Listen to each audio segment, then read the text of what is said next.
Has a doctor ever refused to treat you? I came into the emergency room clutching my abdomen, in the same hospital I once worked as chief of surgery. After 2 hours, I finally got to see Dr. Harm, who barely glanced up at me and sighed like I'd interrupted something by being here. Let me guess, he said before I could speak. You're 90 years old, ate dinner too late, and now you're panicking. On a scale of 1 to 10, how bad is your imaginary emergency? When I said 8, he actually laughed. Right. Everyone says 8. Real pain doesn't let you walk in here in your pajamas looking so put together. My pajamas were soaked with sweat from the pain. When did you last have your period? He asked with a smirk. When I said I was postmenopausal, he nodded like he'd solved everything. There you go. Hormones. They make women your age think every little cramp is a heart attack or appendicitis. Have you tried yoga? Maybe losing some weight? He typed something without examining me. I see a lot of hysterical women your age. Retirement gives you too much time to obsess over every little ache. I tried to explain that I knew my body, but he interrupted. Ma'am, I have actual emergencies to deal with. Young man next door got stabbed. That's real medicine. Your psychosomatic belly ache can be handled by your GP on Monday. He started to leave, but I grabbed the rails of the bed. Please, something's wrong. I can feel it. He pried my fingers off one by one. This is drug-seeking behavior. Are you here for pain pills? Because that's not happening. A nurse came in and Harm told her loudly. Just anxiety. Probably wants attention. Her husband probably doesn't listen to her anymore, so she comes here for someone to talk to. He didn't know my husband died 2 years ago in this very hospital. Don't waste resources on blood work. Give her some antacids and discharge papers. The nurse looked uncertain, but he snapped. Did I stutter? Or do you want to be a doctor now too? When I asked for a different doctor, he got nastier. You want a doctor shop? Classic drug seeking. I'm noting this in your file. He pulled up my chart on the computer. Oh look, you've been here before. Frequent flyer. Lonely old women love the attention from young doctors. It's pathetic, but common. He didn't scroll down far enough to see my employment history at this hospital. The pain was getting worse and I doubled over, which made him roll his eyes dramatically. The performance isn't necessary. I've seen better acting from kindergartners. He called another resident over. Watch this. Classic case of Munchausen's in the elderly. They Google symptoms and then pretend to have them. The resident looked uncomfortable but stayed quiet. She probably lives alone, kids don't visit, so she creates drama. I started describing my symptoms in medical terms, hoping it would help. The pain is intermittent, positional, with guarding in the upper quadrant. He cut me off. Oh great. You watched Grey's Anatomy and think you're a doctor now? Let me guess. You diagnosed yourself on WebMD? He turned to the nurse. She's using medical words she doesn't understand. Probably reads medical forums all day. These bored housewives always think they have whatever disease is trending on Facebook. When I stood up to leave and find another hospital, I collapsed from the pain. Instead of helping, he stood over me and said, "This manipulation won't work. Get up. You're taking a bed from someone who actually needs it." He didn't help me up, just watched as I struggled. In my professional opinion, you need a psychiatrist, not an ER. Maybe some friends, a hobby, anything besides wasting our time. He grabbed my arm roughly to pull me up and I cried out, "Stop the theatrics. I'm documenting this as a psych case. You'll be lucky if insurance covers this visit when I'm done." He started dictating to his phone. Patient presence with fabricated symptoms, drug-seeking behavior, and hysteria typical of menopausal women seeking attention. He looked at me with disgust. Women like you clog up the system. You're why people with real problems wait hours. I vomited from the pain and he jumped back. Great. Now you're making yourself puke for sympathy. Clean that up yourself. He threw paper towels at me. I'm not exposing my staff to whatever attention-seeking disease you have. You know what? Get out. Leave. You're banned from this ER for abusing services. He was writing discharge papers when I passed out again. I heard him telling security to remove me when Dr. Vance, the current chief, walked in for his morning rounds. "Dr. Callahan? Oh my God, what are you doing on the floor?" He rushed over and Harm's face went white. "You know her?" Vance's voice was ice. "This is Dr. Rebecca Callahan. She was chief of surgery here for 10 years. She hired me. She's on the board. I hope you've been treating her well." Vance then felt my abdomen and immediately started barking orders. "Get an OR ready now. This is a mesenteric torsion with compromised blood flow. She needs emergency surgery or she'll lose her intestines." Harmon's clipboard clattered to the floor. "Has our staff been okay so far, miss?" Vance asked me. I turned to Dr. Harm. My voice came out steady even though pain was shooting through my whole body. Dr. Harm refused to examine me and called me hysterical. I watched Vance's face change from worried to angry in about 2 seconds. His jaw got tight and his hands balled into fists. He tried to have security remove me from the ER. The words made everyone in the room freeze. Nurses stopped moving. The security guard who'd been walking over backed away. Vance's face went red and then white again. He stood up slowly and turned to look at Harm, who was still holding his clipboard like a shield. "Get an OR ready right now." Vance's voice filled the whole ER. He pointed at Harm without looking at him. "You don't move from that spot." Two nurses rushed to get a gurney while Vance grabbed his phone and started barking orders about getting the anesthesiologist down here immediately. The whole ER had gone dead quiet except for Vance's voice. Even the guy who'd been moaning in the next room stopped making noise. Harm opened his mouth, but Vance held up one hand to stop him. The nurses lifted me onto the gurney and I bit my lip to keep from screaming at the movement. My whole belly felt like it was on fire and every bump made it worse. They started wheeling me toward the elevator and I could hear Vance behind us telling Harm he was suspended effective immediately pending a full review. Harm started yelling about being overwhelmed and understaffed, but Vance cut him off with words I couldn't make out. The last thing I saw before the elevator doors closed was Harm's face going from white to bright red like he might explode. The OR prep area was cold and bright, and the anesthesiologist was already there setting up her equipment. She had gray hair and gentle hands that didn't hurt when she touched my arm to find a vein. "I'm going to take good care of you, Dr. Callahan." She kept explaining each step while she placed the IV, and I noticed her hands were completely steady even though she kept shaking her head. "I've worked here 15 years and I've never seen Dr. Vance that angry."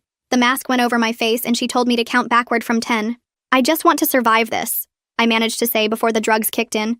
The next thing I knew, I was waking up in recovery with tubes everywhere and a different kind of pain than before. This wasn't the sharp stabbing from earlier, but a deep ache that went through my whole middle. The PACU nurse was checking my vitals and smiled when she saw my eyes open. "Welcome back, Dr. Callahan." She adjusted something on my IV pump. "The surgery went well, but it took 3 hours to fix everything." She wrote something on her clipboard. "Dr. Vance wants to speak with you when you're ready, but there's no rush." My throat was dry and she gave me ice chips that hurt going down. That evening, Vance came to my room looking tired and older than this morning. He pulled a chair close to my bed and sat down heavily. "Rebecca, I need you to understand how close this was." His voice was quiet but serious. "Your intestines were twisted and the blood flow was almost completely cut off. If you'd been sent home like Harm planned," he rubbed his face with both hands, "you would have died within hours, maybe less." He looked at me directly. "I need to know if you want to file a formal complaint. I'll support you completely either way, but this needs to be documented." My head was fuzzy from the pain meds, but I knew my answer. Yes. Everything needs to be documented properly. He nodded and pulled out his phone to make notes. Several staff members have already come forward about witnessing what happened. He looked exhausted and kept running his hand through his hair. "I'm so sorry this happened in my ER. I should have known. I should have caught this pattern earlier." He apologized 3 more times before leaving. The next morning, I woke up to someone knocking softly on my door. A young nurse came in looking nervous. "Dr. Callahan? I'm Kira McIntyre.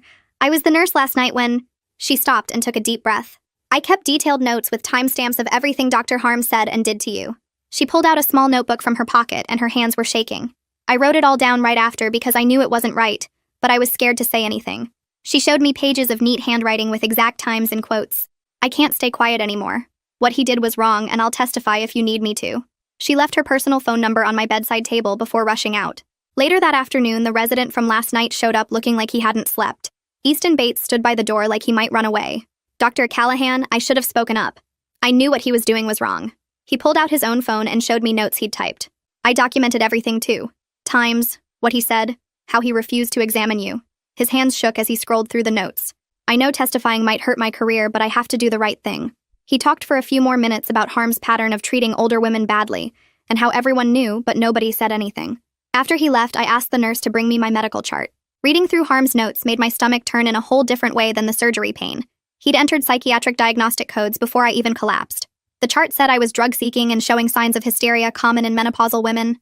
There were notes about attention-seeking behavior and possible Munchausen syndrome. My insurance would see these codes first when processing claims. The psychiatric labels would affect coverage and create problems for years. My professional knowledge told me this needed immediate correction before it became permanent in my medical record.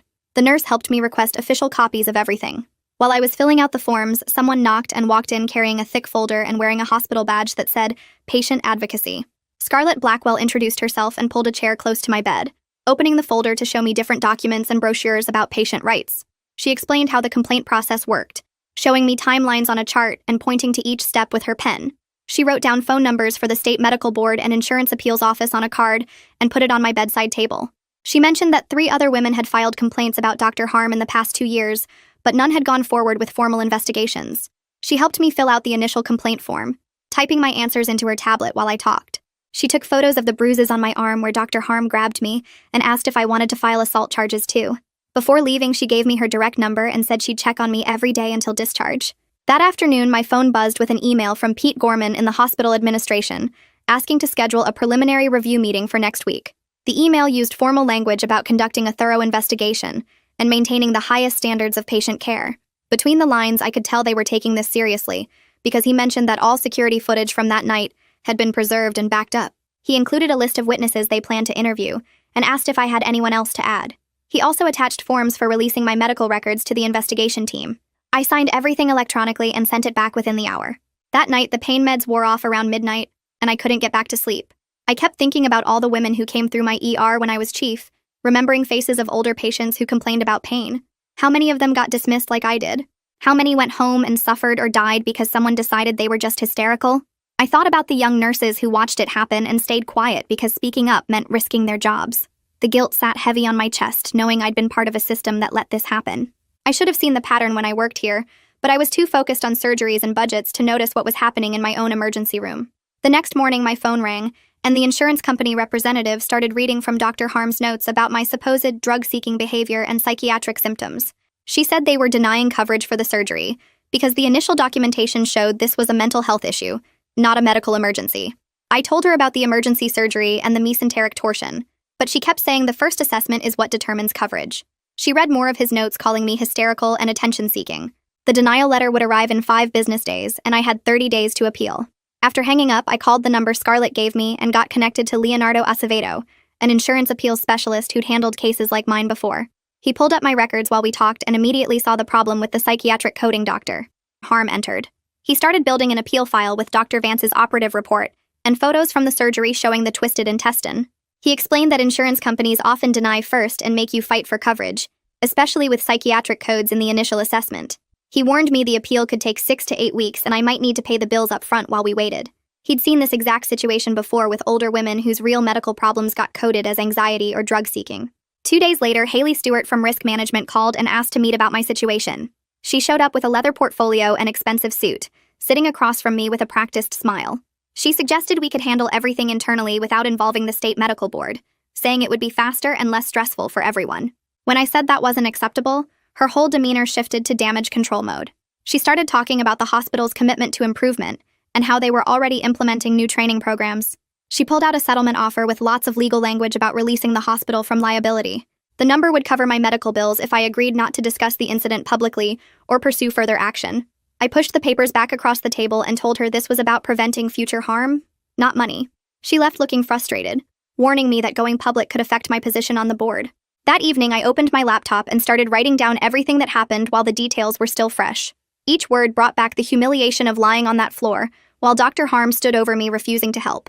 I included exact quotes about being called hysterical and drug-seeking, the times he refused to examine me, how he threw paper towels at me when I vomited. I wrote about him prying my fingers off the bed rail and telling security to remove me. I documented that he never once touched my abdomen or did any physical examination before deciding I was faking. The document grew to 12 pages of detailed timeline with everything I could remember. Kira knocked the next morning looking worried and checking over her shoulder before closing the door. She said, "Doctor." Harm had been asking other nurses what they saw that night, trying to get people to say I was being dramatic or difficult. Several nurses were scared of retaliation, but willing to speak up if needed. She pulled out a piece of paper with her personal cell number and pressed it into my hand, saying to call if anything happened or if I needed her testimony. She mentioned that 2 other nurses had also kept notes about that night. She'd heard rumors that more complaints about Dr. Harm were surfacing, now that people knew someone was finally standing up to him. The following week, Pete Gorman came to my room with a laptop and showed me the security footage from that night. We watched me collapse while Dr. Harm stood there with his arms crossed, not moving to help. The video clearly showed him throwing paper towels at me after I vomited. Another angle caught him telling security to remove me while I was unconscious on the floor. Pete's face showed visible disgust as we watched, and he kept apologizing for what happened in his hospital. He said this was the clearest evidence of gross misconduct he'd seen in 20 years of administration. The footage would be part of the permanent record and couldn't be deleted or altered. Dr. Vance stopped by that afternoon and sat down heavily in the visitor chair, looking exhausted. He told me Dr. Harm had been placed on administrative leave that morning pending the full investigation. They'd started reviewing his other cases from the past year and found a disturbing pattern of dismissing older women with serious conditions. 3 women had been sent home with heart problems he called anxiety, and 1 almost died from appendicitis he diagnosed as gas. The medical review board was taking over the investigation, and more patients were coming forward with similar stories. 3 days after the surgery, my stomach stopped working completely. The nurses tried giving me liquids, but everything came right back up. Dr. Vance ordered tests that showed my intestines had basically shut down from the trauma of waiting so long for surgery. They had to put a tube down my nose into my stomach to drain everything out. The tube hurt going in and made my throat raw. Another tube went into my arm for nutrition since I couldn't eat anything. The nutritionist explained this could have been avoided if they'd operated right away instead of letting my intestines twist for hours. I spent the next 2 days throwing up bile while machines pumped food directly into my veins. My phone buzzed with a text from Easton saying Dr. Harm had removed him from the schedule before the suspension started. He was worried about his evaluation, but said speaking up was worth it. I forwarded his message to Pete Gorman right away, along with screenshots showing the dates. Pete replied that he'd handle it and make sure Easton was protected. The formal interview happened on day 5 when I could finally sit up without getting dizzy. 2 investigators came to my room with laptops and recording equipment. They asked me to go through everything from the beginning while one typed and the other took notes. Every few minutes, they'd stop to clarify details or ask follow-up questions. They wanted exact times, exact words, exact actions. The woman investigator mentioned they already had statements from 6 witnesses, including nurses who were in the room. She said this was the most documented case of misconduct she'd seen in 15 years of doing these reviews. The interview took 3 hours and left me exhausted. Haley Stewart showed up the next morning with a folder full of papers. She sat down and explained the hospital wanted to offer me a settlement to cover my medical bills and lost wages. The number she mentioned would pay for everything plus some extra for pain and suffering. But then she showed me the terms, which included never talking about what happened, never posting online, never contacting media, and never pursuing any other legal action. I told her this wasn't about money, but about making sure it didn't happen to anyone else. She said the hospital understood but needed to protect its reputation. I pushed the papers back across the table and said no. She gathered them up and said she'd be in touch if the terms changed. My recovery was going terrible because of the delay in treatment. The physical therapist came twice a day to help me walk, but I could barely make it to the bathroom without help. Each step hurt, and my stomach muscles wouldn't work right. The therapist said the prolonged twisting had damaged the nerves and muscles in ways that might be permanent. We measured progress in tiny amounts, like being able to stand for 30 seconds longer or walking 5 more feet. Every painful session reminded me this could have been avoided if Dr. Harm had just examined me. Scarlett came by with a stack of paperwork for the state medical board complaint. She explained each section and helped me write out the details in the right format. The forms wanted specific medical codes, exact timeline, witness information, and copies of all my medical records. We spent 4 hours going through everything to make sure it was complete. Scarlett said the board needed to know about Dr.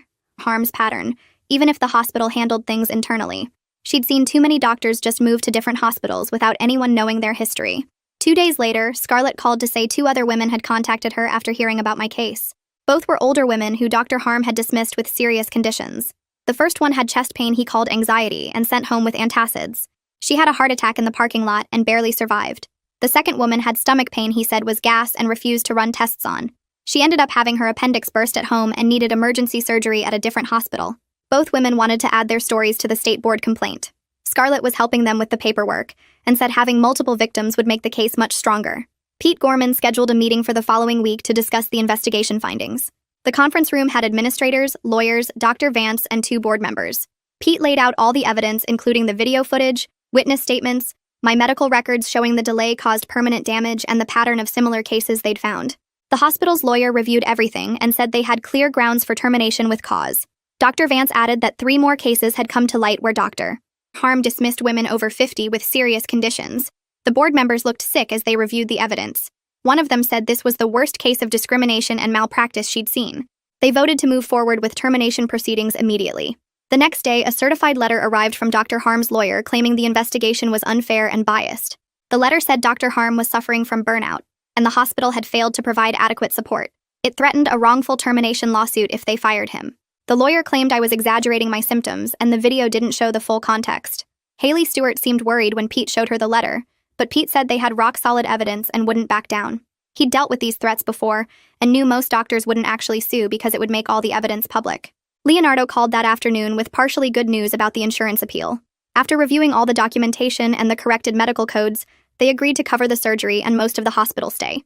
But they were still denying coverage for the complications and extended recovery since those happened after the initial treatment. I'd still owe about $8,000, but it was better than the $40,000 they originally denied. Leonardo said we could keep fighting, but it might take months and wasn't guaranteed to work.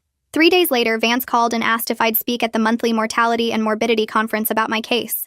My hands shook when I hung up the phone because patients almost never present at M&M conferences, but Vance said the staff needed to hear directly from me. I spent the next week writing notes and practicing what I'd say, even though my stomach still hurt when I stood too long. The morning of the conference, I put on my best suit and took extra pain medication just to get through it. Walking into that packed auditorium made my legs feel weak because I saw at least 200 medical staff staring at me. I gripped the podium and started with the facts about coming to the ER that night, and exactly what Harm said and did. My voice cracked when I described him throwing paper towels at me while I was on the floor, but I kept going through each detail. The room stayed completely silent, and I noticed several nurses wiping their eyes and doctors looking down at their hands. When I finished, nobody clapped or moved for what felt like forever, until Vance stood up and thanked me for my courage.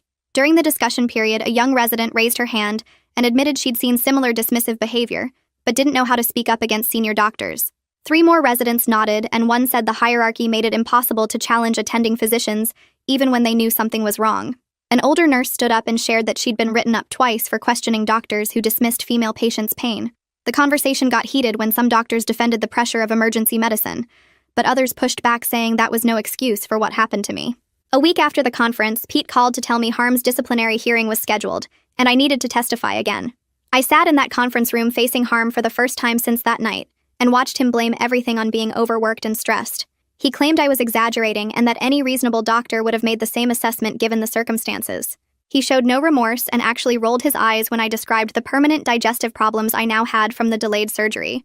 The panel members asked him direct questions about why he never examined me, and he kept deflecting with excuses about patient volume and limited resources. When they showed him the video of him standing over me on the floor doing nothing, he said I was being dramatic and manipulative. His lawyer tried to argue that one bad night shouldn't end a career, but the panel wasn't buying it after seeing the pattern of similar cases. 2 days later, Pete called with the decision that Harm was terminated with cause, and they were reporting everything to the state medical board. Harm would have to disclose this termination to any future employer and explain why he lost his hospital privileges. The next morning, Kira texted me that some of the ER staff were giving her the cold shoulder, and someone had written "snitch" on her locker. She was trying to stay strong, but I could tell it was wearing on her, so I immediately called Scarlett, who documented everything and got HR involved. I wrote a formal letter to the administration praising Kira's courage and professionalism in speaking up for patient safety. Scarlett made sure security cameras were checked, and the person who vandalized Kira's locker got suspended for a week. Meanwhile, Easton sent me a worried text about his upcoming evaluation, because Harm had been his supervising attending before the suspension. Vance personally reviewed Easton's file and changed what would have been a negative evaluation to a neutral one that focused on his clinical skills. Easton got matched with a new attending who valued integrity, and actually praised him for having the courage to report misconduct. He texted me a photo of his new schedule with a supportive message about being glad he spoke up, even though it was scary. 6 weeks after my surgery, I finally managed to eat a normal meal without pain, though I still had to be careful about portion sizes. The physical therapist said my recovery was slower than it should have been because of how long the torsion went untreated, but I was making progress. I still woke up some nights in a panic, remembering Harm's face as he stood over me refusing to help. My therapist said that was normal trauma response and would get better with time, but I wasn't sure I'd ever fully trust doctors again.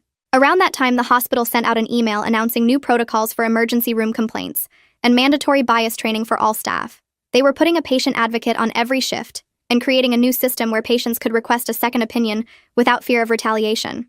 It wasn't perfect, but it was something, and I knew my case had forced these changes, even though they should have happened years ago. Pete told me privately that complaints about dismissive treatment had already dropped 30% since word got out about what happened to Harm.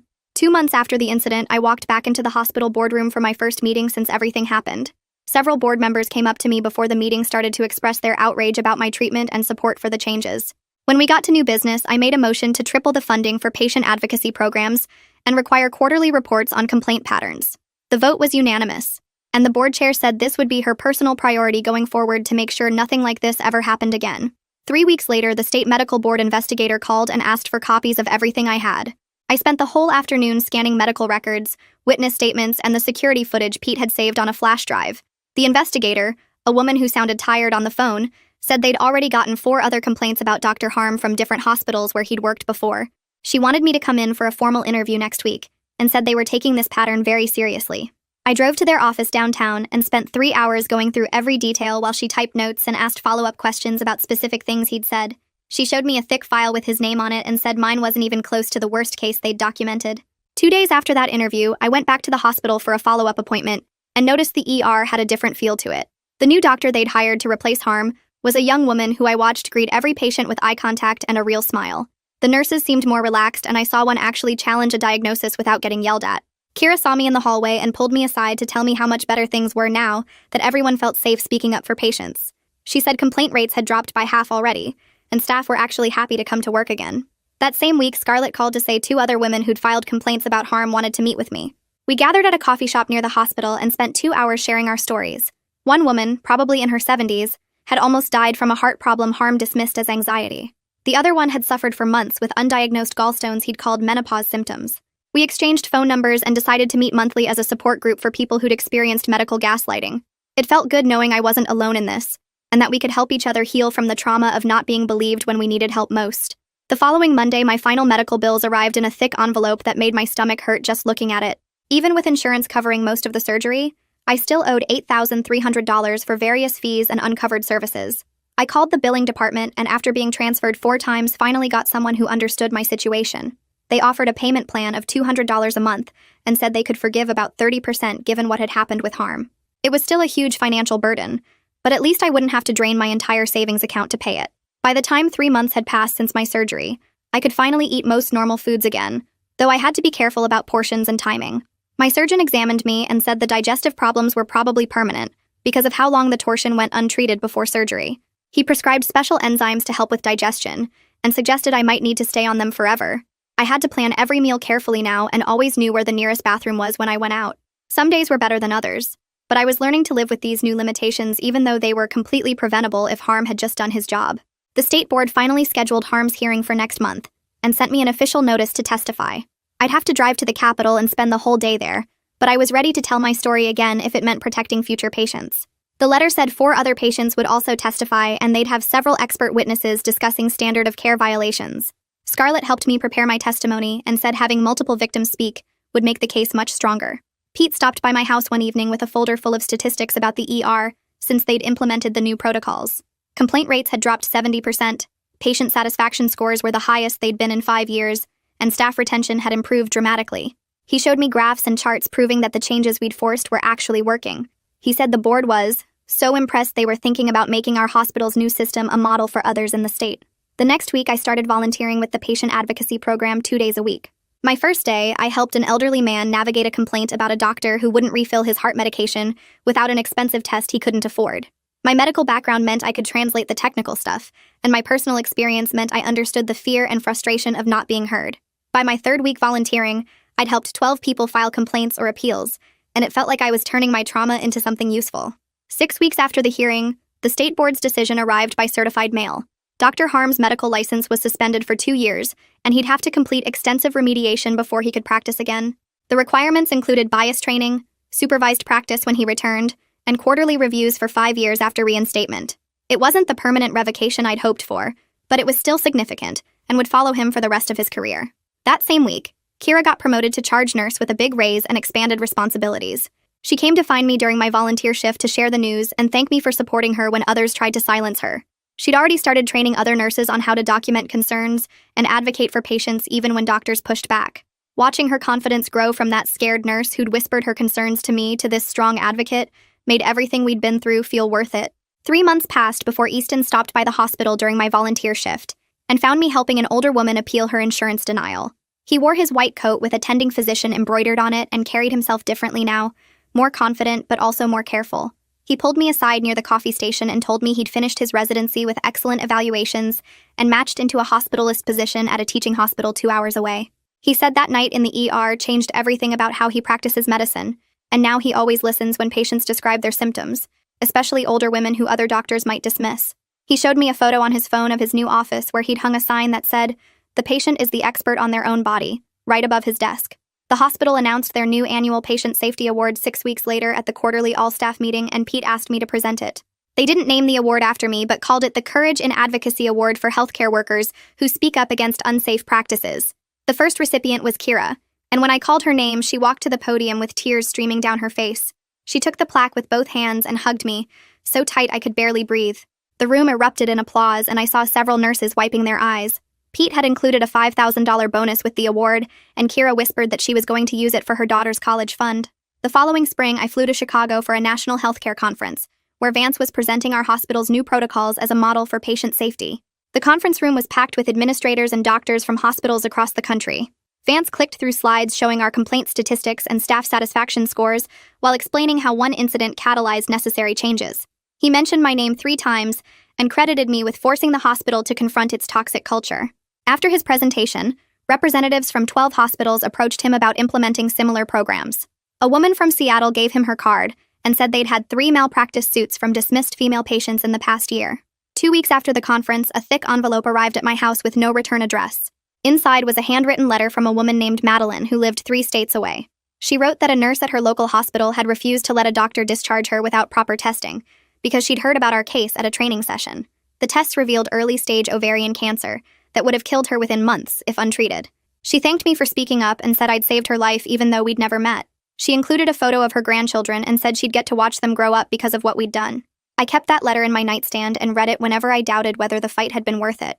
My digestive system never fully recovered from the delayed surgery, and I had to take enzymes with every meal. The scar tissue caused random sharp pains that made me double over without warning. My doctor prescribed medication to manage the symptoms, but warned me these issues were probably permanent. I learned which foods triggered the worst reactions and kept antispasmodics in my purse at all times. Some days were better than others, but I'd accepted this new reality. The support group for medical gaslighting survivors grew faster than we expected. We met monthly in the hospital's community room, and by our 6th meeting, we had 30 regular members. People drove from neighboring towns to attend and share their stories. We helped a woman get proper treatment for lupus after 3 doctors called her a hypochondriac. We coached a man through filing a complaint against an ER that sent him home with chest pains that turned out to be a heart attack. We created a resource guide with sample complaint letters and contact information for patient advocates at every hospital in the state. One member started a private Facebook group that grew to 300 members within 2 months. The 2-year anniversary of my ER visit coincided with the quarterly board meeting where we reviewed patient safety metrics. Pete presented charts showing ER complaints had dropped 70% since implementing the new protocols. Staff satisfaction scores hit an all-time high, with nurses reporting they felt empowered to advocate for patients. The average time to treatment decreased by 30 minutes, even though doctors were spending more time with each patient. Insurance claim denials based on improper documentation dropped by half. The board voted unanimously to increase funding for patient advocacy programs and expand bias training to all departments. After the meeting, several board members told me privately that my experience had fundamentally changed how they thought about patient care. These days, I spend 3 mornings a week at the hospital doing advocacy work, and it gives my life purpose I hadn't expected to find in retirement. Seeing young doctors like Easton practice with genuine compassion makes me hopeful about medicine's future. The system isn't perfect and probably never will be, but it's significantly better than it was 2 years ago. Sometimes that's the best victory you can hope for, and I've learned to celebrate every small improvement because they add up to real change that saves lives. Thanks for hanging out with me on this one. It's been a ride, and I'm glad we got to share these moments together. I'll catch you in the next one. If you made it to the end, drop a comment. I love reading all your comments.